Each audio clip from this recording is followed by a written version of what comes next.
Emagreça até 10 quilos em um mês. Ou descubra a dieta das estrelas. Aliás, que tal contratar um coaching de emagrecimento? Nessas disputas pela moda, sobrou até para o pão nosso de cada dia, que acabou sendo barrado da mesa.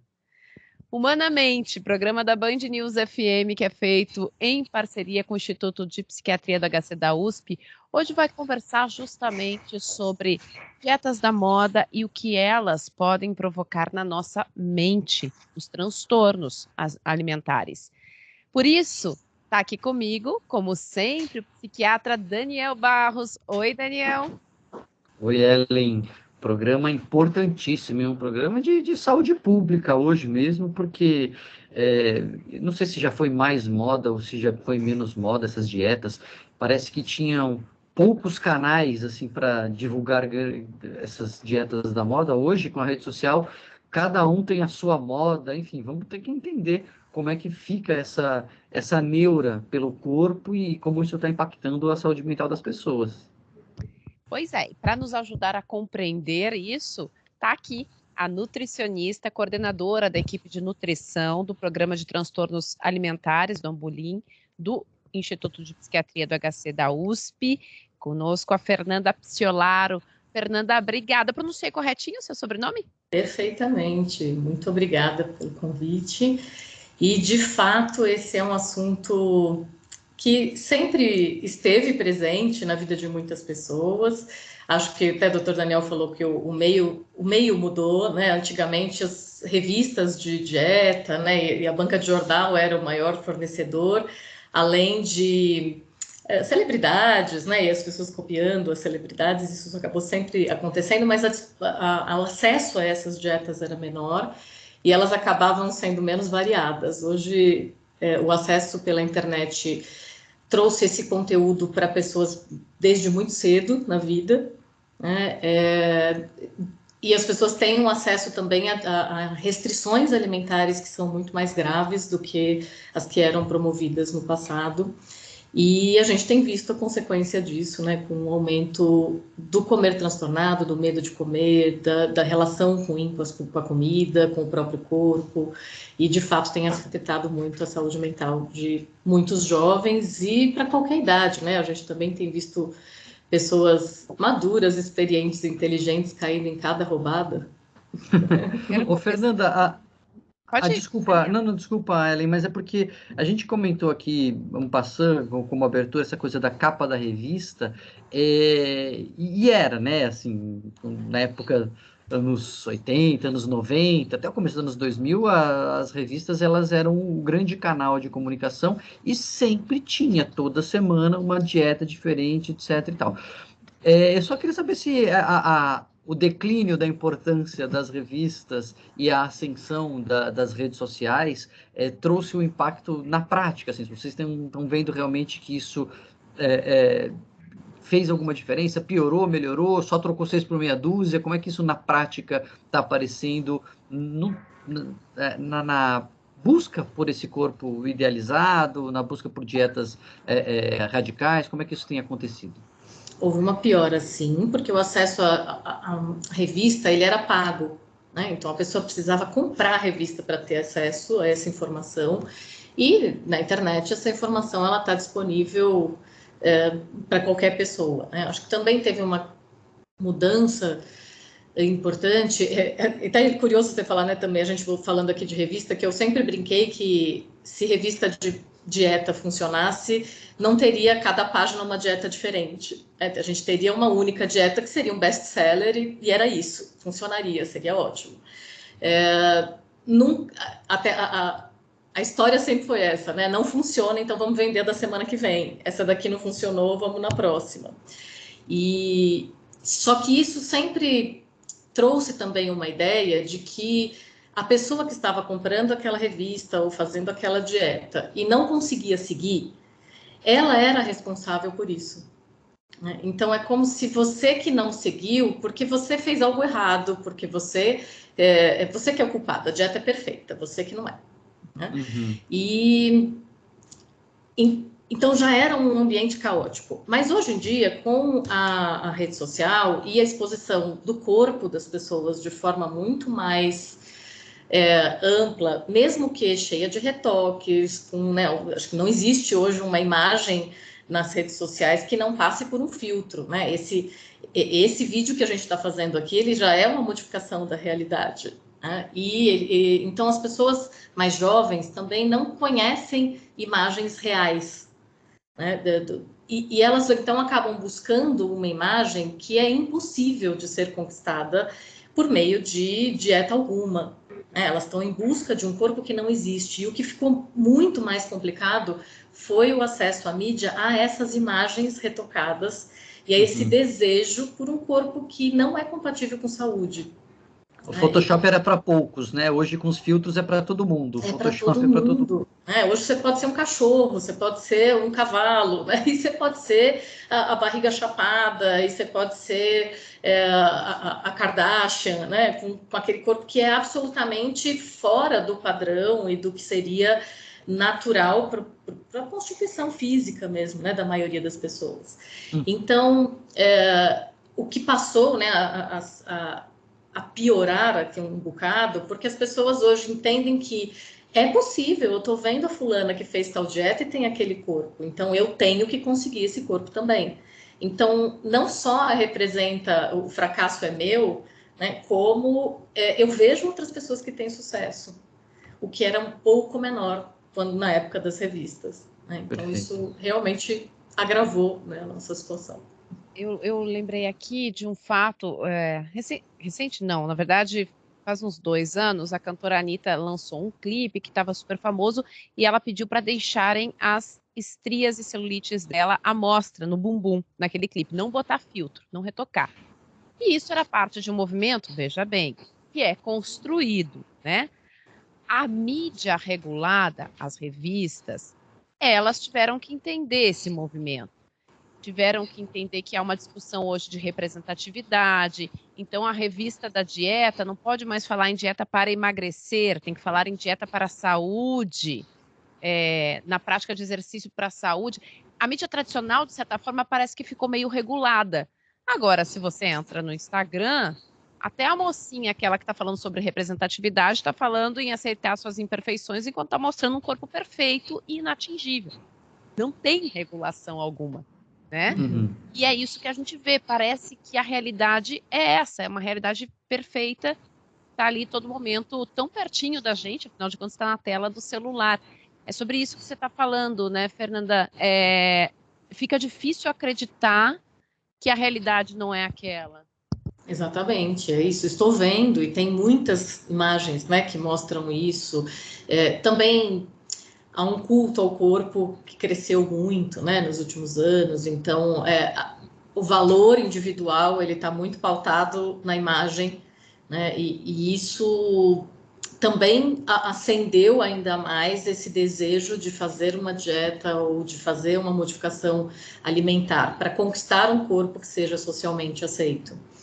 E então o que também atingia algumas mulheres, alguns homens, passou a atingir muito mais pessoas, e pessoas cada vez mais jovens, né? Acho que o grupo de homens foi um grupo que também aumentou muito a preocupação com esse assunto. Se a gente for olhar homens dos anos 80, 90, que se preocupavam com fazer uma dieta e perder peso, enfim, era um número realmente menor do que o grupo de homens hoje que tem essa atenção. E dentro das mulheres, acho que o que mudou é que é uma exigência que é constante, né? E quando se atinge aquele objetivo, isso é um pouco também do que é o próprio padrão de beleza, né? Quando a gente... padrão de beleza é aquele que quase ninguém tem. E quando as pessoas estão atingindo aquilo, já muda o padrão, né? Então, ele é absolutamente inatingível. Então, quando as pessoas estavam conseguindo ter a coxa mais torneada, o padrão mudou para a cintura super fina. Quando a cintura já está mais fina, o padrão mudou para peitos enormes. Depois, quando o peito está todo mundo enorme, agora é sem peito. Então, isso gera uma insatisfação constante, que gera restrições alimentares também, que são desligadas da busca por saúde, né? Então, ela até comentou um pouco, né, do quanto existe essa tentativa de buscar uma modificação alimentar ou corporal visando saúde, mas isso está completamente distorcido nas falas, né? Porque, primeiro que quando a gente pensa em dieta para ser saudável, é uma dieta que fornece todos os nutrientes que a gente precisa. E, portanto, ela não é uma dieta que emagrece uma pessoa que não tem um excesso de peso.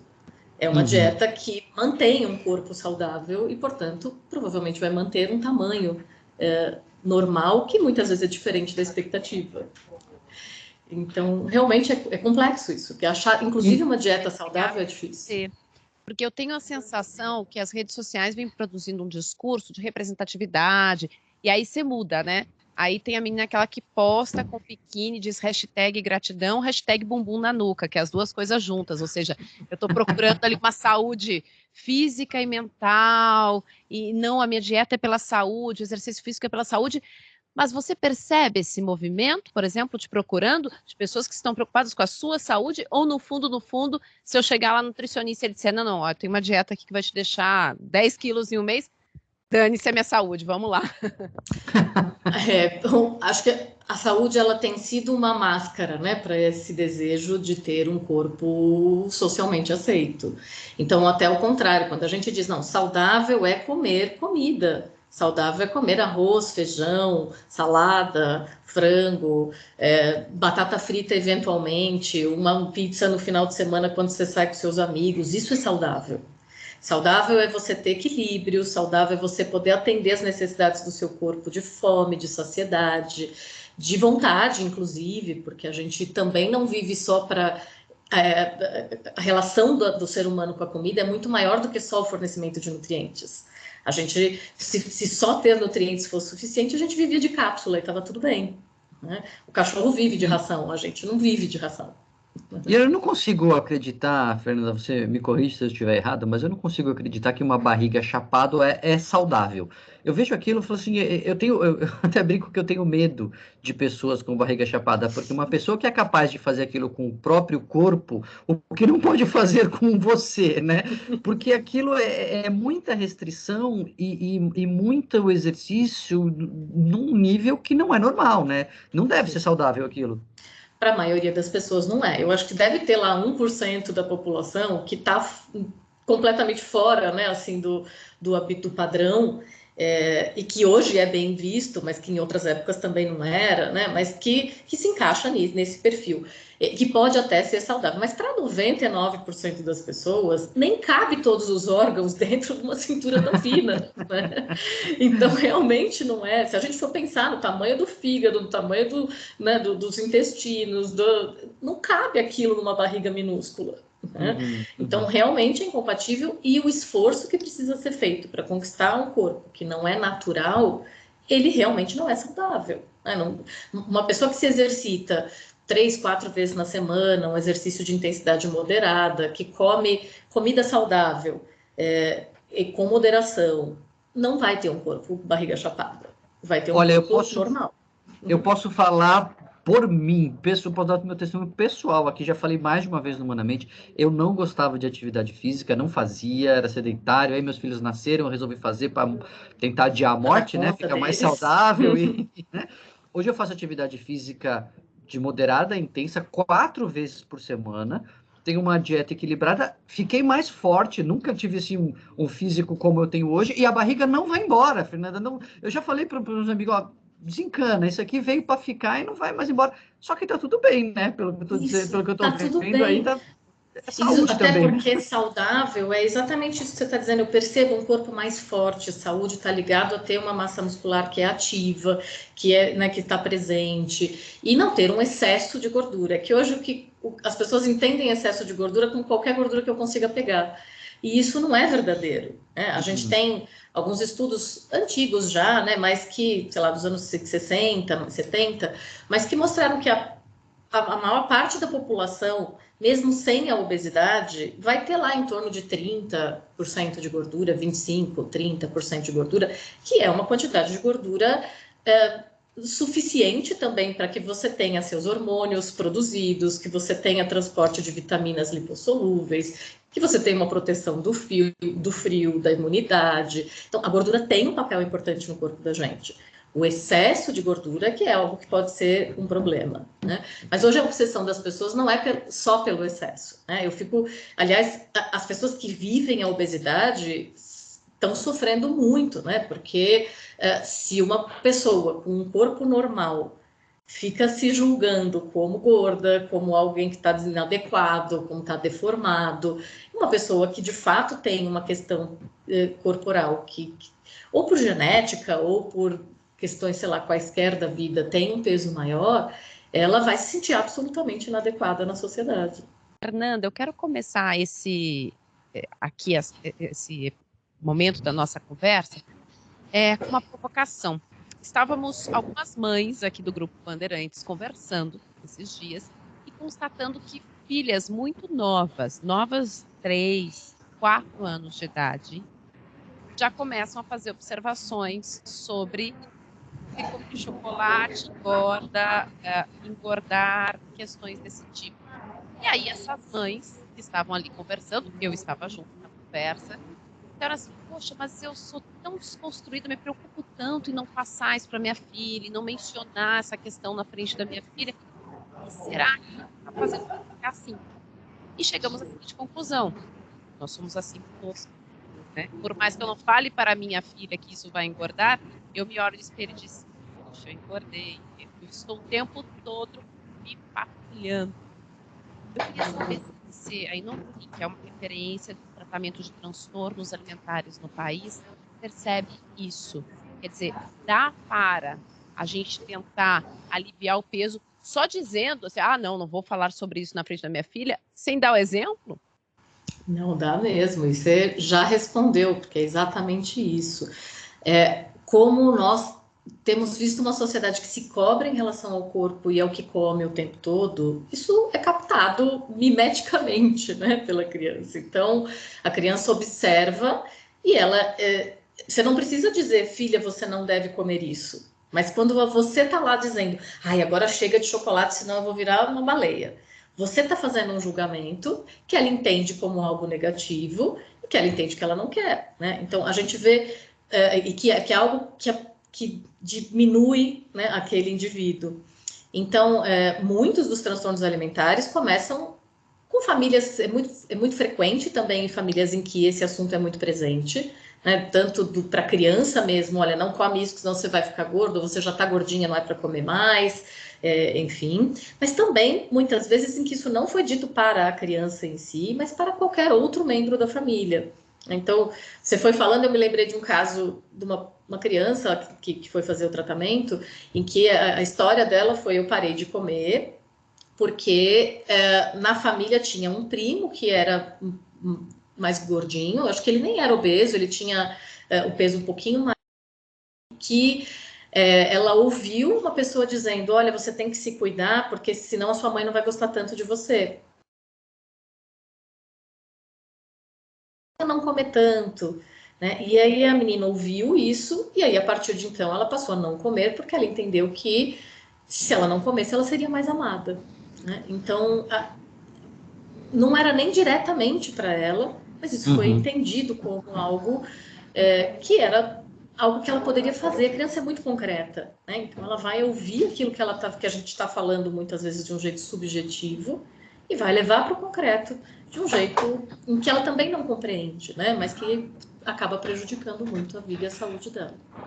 É interessante, né, Fernanda, como o alimento a gente sempre pensa no valor calórico, né? A gente pega lá a embalagem e vê o valor nutricional, o valor calórico, mas uma coisa que não tem marcada na embalagem dos alimentos é o valor afetivo.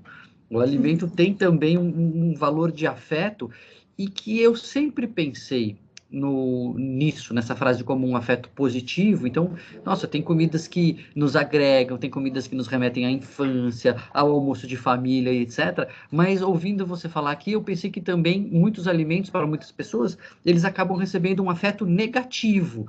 né? Então é um alimento que me afasta do amor, é um alimento que levanta uma barreira entre eu e alguém que vai não me amar porque eu vou ser gordo, ou vou ser gorda, e etc.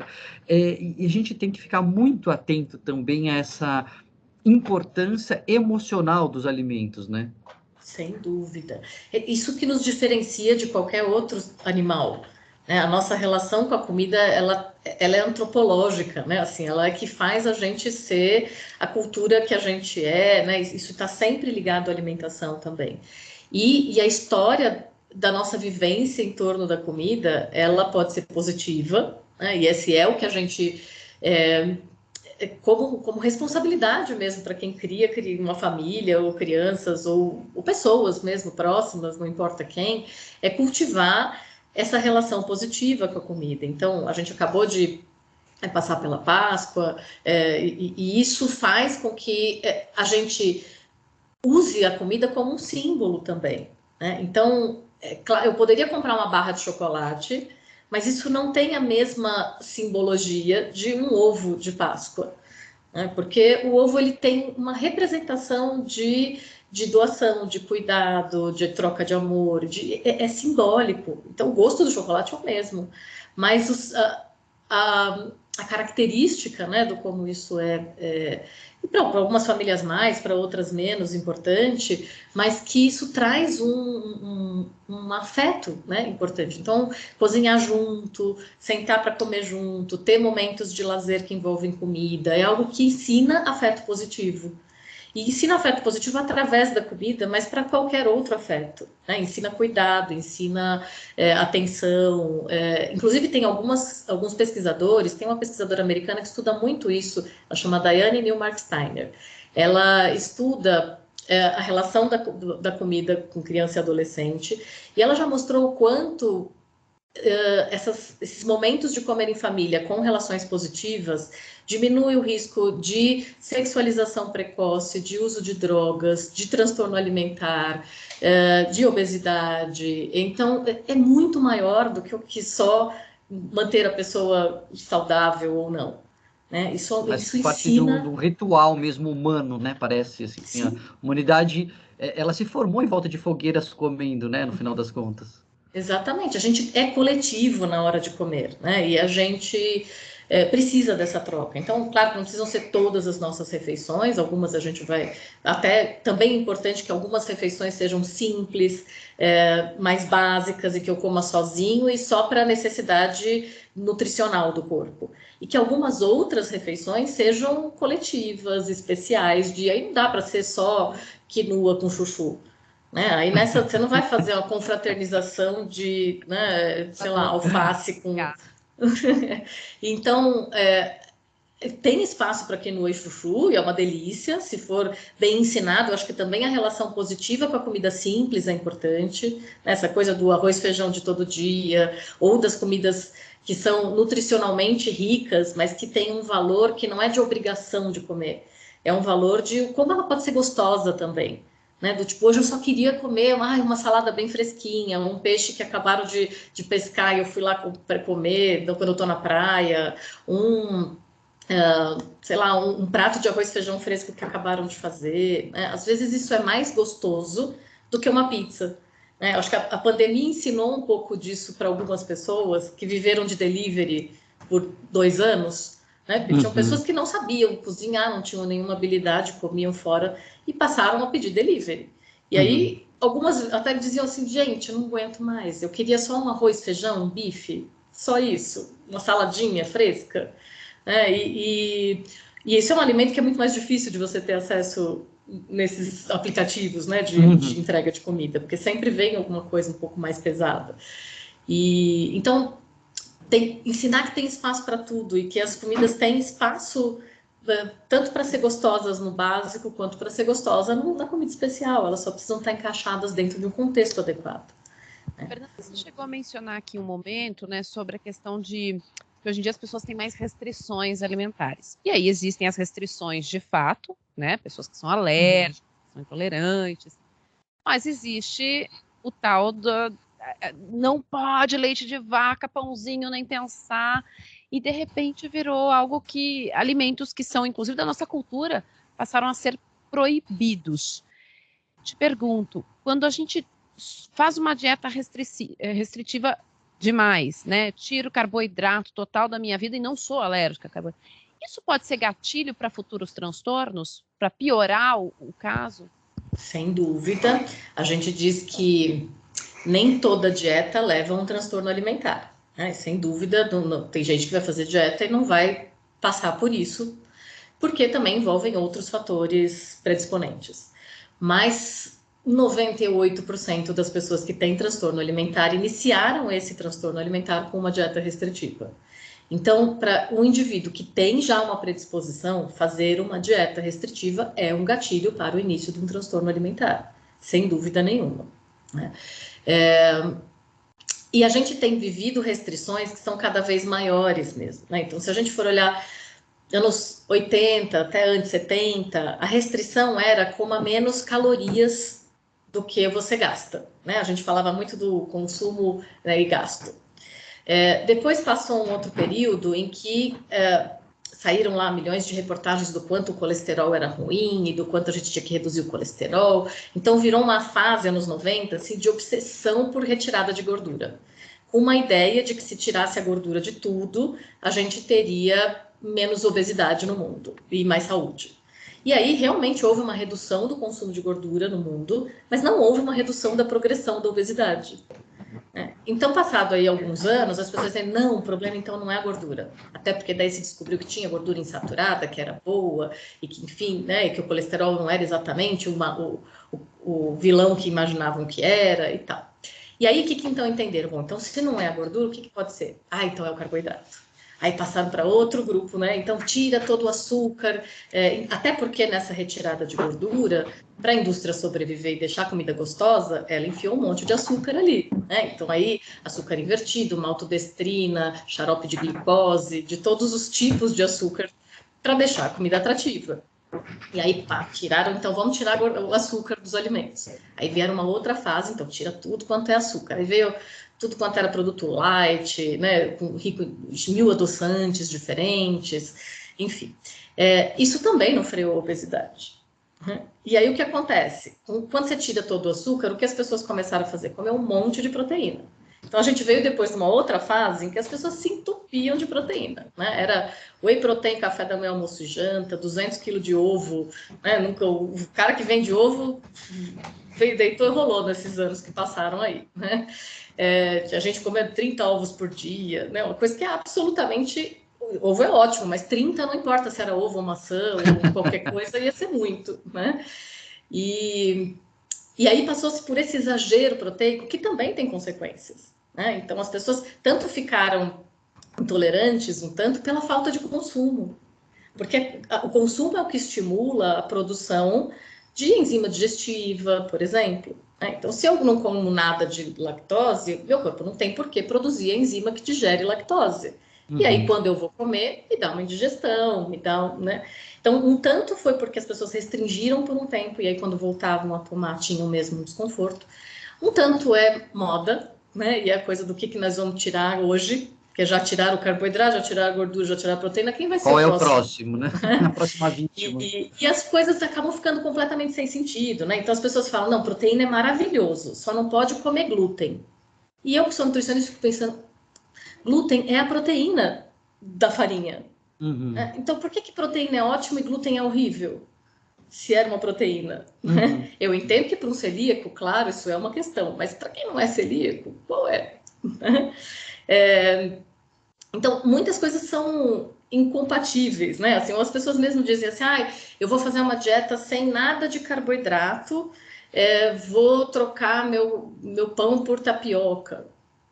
Você fala, ok, tá ótimo, né? Mas é a mesma coisa, né? E tá ótimo para quem gosta de tapioca, comer tapioca, mas se você não tem esse hábito, também não precisava ser tapioca, podia ser qualquer outra, podia ser pão, podia ser aveia, podia ser qualquer outra opção, né? Eu fiz assim, sabe, Fernanda, e Ellen, eu fiz assim, ó, quando essas modas vão e voltam tanto, né? Que tem a moda do chocolate pode, chocolate não pode, chocolate pode, chocolate não pode. A última vez que eu vi a moda que o chocolate podia, eu parei de acompanhar a moda. Eu fiquei na que chocolate pode, agora não quero mais saber da próxima onda. Ótimo. Eu que não gosto de abacate, quem me conhece sabe que eu brinco que eu tenho abacatefobia, desde sempre. Não como abacate por nada, como qualquer outra coisa. Se quiser me dar sei lá, uma barata viva e falar que é comida lá na China, é capaz de eu comer, mas eu não como abacate. E aí eu parei na moda antes do abacate, né? Porque aqui agora o abacate já foi o vilão e hoje em dia ele é quase assim, né, um salvador de tudo, né? Qualquer coisa. É um alimento super nobre, tá ótimo. Eu não gosto do paladar mesmo, ele é ótimo. Mas ele não é melhor do que outras frutas, né? Ele é só mais uma outra fruta. E é esse valor que dão também, né, para as comidas, como se também fosse trazer um poder mágico, como se fosse também, a comida virou quase uma alquimia, né? Assim, você tem que descobrir qual é o segredo do segredo. E com comida não tem isso, porque comida ela é parte, comida equilibrada, ela depende de equilíbrio. Então, de a gente poder comer de tudo, mas não tudo que passa pela frente, né? E a gente poder escolher o que vai comer. E é só para concluir até nesse final, assim, né, dessa história do excesso de proteína, é essa nova geração que vem com uma ideia de que ser vegano ou vegetariano é mais saudável do que não ser, né? E isso não é uma verdade. A gente pode, claro que a gente tem milhões de pesquisas falando que o consumo de frutas e vegetais, especialmente os vegetais, é muito benéfico. Então, de fato, é algo para a gente incentivar o consumo, mas a comparar de que não comer era algo melhor é algo que a gente não tem ainda como dizer, né, com tanta segurança, mas é só mais uma fase em resposta ao período anterior que foi exagerado. E Deus nos proteja do que virá depois, né? Porque eu não sei o que é que tem mais para restringir, né, nesse mundo, mas alguém vai achar alguma coisa ainda. O papo de hoje no Humanamente é com a nutricionista, coordenadora da equipe de nutrição do Programa de Transtornos Alimentares do Ambulim, do Instituto de Psiquiatria do HC da USP, Fernanda Piccioparo. Fernanda, você estava falando sobre as modas alimentares, né, que vão e que vêm, e que, na verdade, como sempre, tudo é um grande equilíbrio. Te pergunto, vocês no Ambulim percebem isso também nos transtornos alimentares? Quer dizer, porque teve uma geração ali na década de 90 que queria ser modelo magérrima, aquela coisa que você não pode ter nada, né? Aí, de repente, você mencionou, vem as Kardashian, você tem que ter bundão, tem que ter, né? Isso também modifica o tipo de transtorno que aparece para você? Bom, existem alguns transtornos alimentares que são... que fazem parte da classificação, né, de diagnóstico. Então, os principais são a anorexia nervosa, bulimia nervosa, o transtorno de compulsão alimentar. E aí existem alguns outros que a gente tem, que foram incluídos mais recentemente no manual de diagnósticos. Então, o transtorno de restritivo evitativo, que a gente conhece como TARI, que era mais presente em crianças que têm dificuldade para comer determinados alimentos. O transtorno de purgação, que são pessoas que fazem uma tentativa de compensar a ingestão alimentar, mesmo sem exageros alimentares ou sem compulsões, a síndrome do comer noturno. Então, vários outros transtornos alimentares foram incluídos, né, nessa classificação.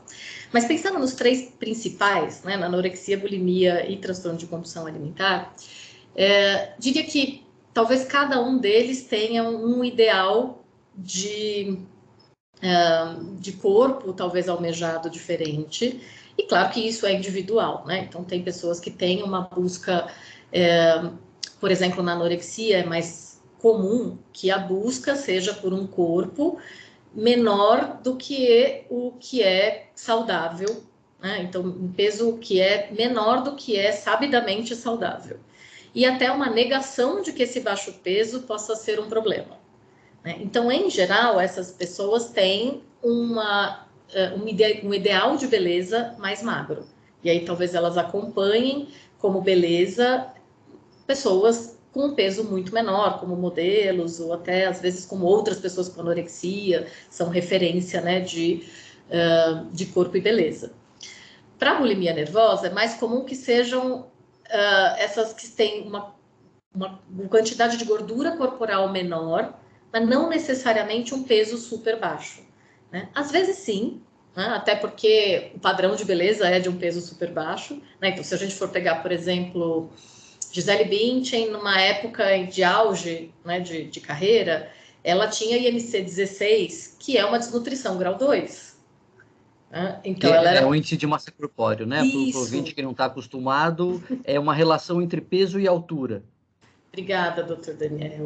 Então, como a gente classifica a distribuição, né, corpórea, assim, para a gente poder entender se isso estava dentro ou acima ou abaixo do que é normativo, do que é esperado. Né? E isso tem uma relação com saúde. Então, a gente não olha para a Gisele Bündchen no auge da carreira e fala assim, ai, coitada, ela devia estar sem comida em casa. A gente olha para ela e fala, nossa, que corpão. Então, também houve uma entortada na nossa relação visual. Né? A gente olha para pessoas que estão desnutridas e que, eu não acho que é o caso da Gisele Bündchen, e até por isso que ela ganha a fama e o dinheiro todo dela, porque ela consegue ser aquele 1, 2% da população que se mantém saudável, apesar de ter um peso mais baixo. Mas para a maioria das outras pessoas, ter aquele corpo, aquele peso, representaria uma doença. Né? E não, o que você está falando é extremamente interessante, Fernanda, porque o olhar e a nossa reação, a nossa percepção acaba sendo modificada como sociedade, como grupo. Quer dizer, na selva, ou na Idade Média, ou sei lá, num tempo diferente, a gente olharia para uma pessoa e falaria, vem cá, minha filha, deixa eu te dar comida, que você está magrinha demais, você vai ficar doente. E, de repente, nós, como sociedade, olhamos e não nos espanta mais, ao contrário, a gente valoriza aquilo. Né? E esse olhar da sociedade acaba sendo um propiciador e talvez um gerador e mantenedor desses transtornos alimentares, não é isso? Sim, muito. E da mesma forma, aquele corpo normal, ele é visto como excesso. Né? Então, uma pessoa que tem um corpo de um tamanho normal, as pessoas falam, é tão bonita de rosto, né? Se ela tivesse um pouco, né? Se ela emagrecesse um pouco, ficaria tão bonita. Então, a gente, de fato, mudou a relação com o visual mesmo. A gente perdeu até esse senso de saúde quando a gente vê uma pessoa que está com peso menor do que seria esperado. Né? Mas isso fica muito arraigado, né, Fernanda? Porque, voltando ao exemplo que eu falei, né, no primeiro, no segundo bloco, que eu, hoje em dia, sou uma pessoa mais saudável mesmo, faço atividade física, nado 2 vezes por semana, graças à insistência absurda da minha professora, eu aprendi até a nadar borboleta, coisa que eu achei que era impossível. Ela levou 5 anos, literalmente, para conseguir me ensinar borboleta, mas eu aprendi, enfim. Então, estou bem mais saudável, mas eu preciso me convencer que não tem problema ter barriga. Eu preciso fazer esse exercício, porque a barriga parece que é um problema, mas isso fica incutido em nós. Tem que fazer esse esforço, tem que fazer programa, tem que repetir o assunto para dizer não tem problema, é normal. Como é difícil, né? Como fica realmente, parece que carimbado em nós, né? Sem dúvida. E essa sedução, né, mesmo do que a gente vê, porque a gente não vê mais fotos de pessoas com corpos normal que tem um tanto de barriga. Uhum. Né? A gente vê os opostos, né? Então, ou tá lá na imagem aquela mulher que tinha uma barriga negativa, ou o cara que tem uma barriga super chapada, que parece um tronco e não uma barriga, Uhum. Ou aquele outro que tem um excesso de gordura, que também, né, que aí é uma barriga que é uma quantidade de gordura muito maior. Não se tem imagens do normal. O normal, ele tá sempre mascarado. Né? E aí fica parecendo que não existe o normal. Né? E aí é isso, eu tô errado. Porque se eu tenho uma barriga normal, eu devo ter alguma coisa errada aqui. Só eu tenho isso, né? Não vejo mais ninguém assim. O melhor exercício é ir pra praia, olhar as pessoas normais. E daí você se vê dentro de uma normalidade. Né? Assim, ninguém tem um corpo exatamente igual ao outro. Aquela pessoa que tem uma barriga menor, ela pode ser que tenha um quadril maior, pode ser que tenha o pé feio, sei lá, alguma coisa ali vai ser diferente. Né? E é o normal. E esse é o normal. E isso devia ser a nossa beleza, né? Você encontrar o que é bonito em você.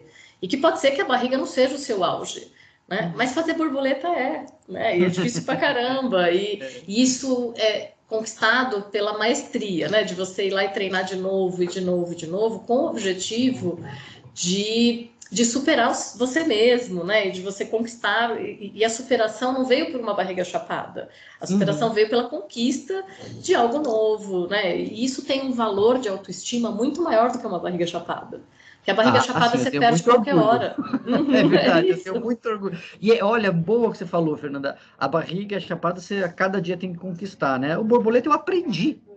É um conhecimento que eu tenho. Pronto, é meu. O corpo não. Certamente. Tem que batalhar sempre. A vida vai passar e o corpo vai mudar. Né? Então, mesmo que a pessoa mantenha exatamente o mesmo peso que ela tinha aos 20 anos com 60, não vai ser o mesmo corpo.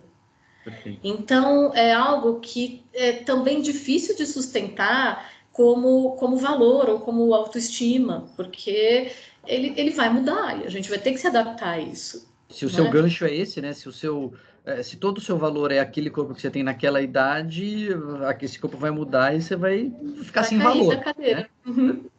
Melhor encontrar outros. Isso aí. Perfeito. O Mandamento de hoje tratou da relação da comida com a nossa mente, como a gente pode comer melhor, ter mais equilíbrio, né? E equilíbrio de verdade. Para isso, nos ajudou aqui a nutricionista, coordenadora da equipe de nutrição do Programa de Transtornos Alimentares do Ambulim, Fernanda Picciolaro. Fernanda, muito obrigada pelos esclarecimentos. Bora para a rua, né? Olhar a vida de verdade. Isso aí, vai olhar sua família, as pessoas que estão em volta, se espelha na beleza delas, naquela que você herdou, né, em si próprio, encontrar seus valores também que são maiores do que o corpo. Isso agrega para o mundo e para você mesmo. Daniel, muito obrigada pela parceria aqui, por mais uns nados borboleta do nosso conhecimento. Obrigado, Fernanda, com o perdão do trocadilho, foi um papo delicioso. Obrigada. Humanamente, você acompanha tradicionalmente aqui no seu radinho, no dial da Band News FM, mas também com imagens. Você pode ver pessoas normais no nosso canal do YouTube da Band News FM, tá bom? E pode também nos ouvir nos tocadores de podcast. Semana que vem a gente tem um novo encontro marcado. Até lá!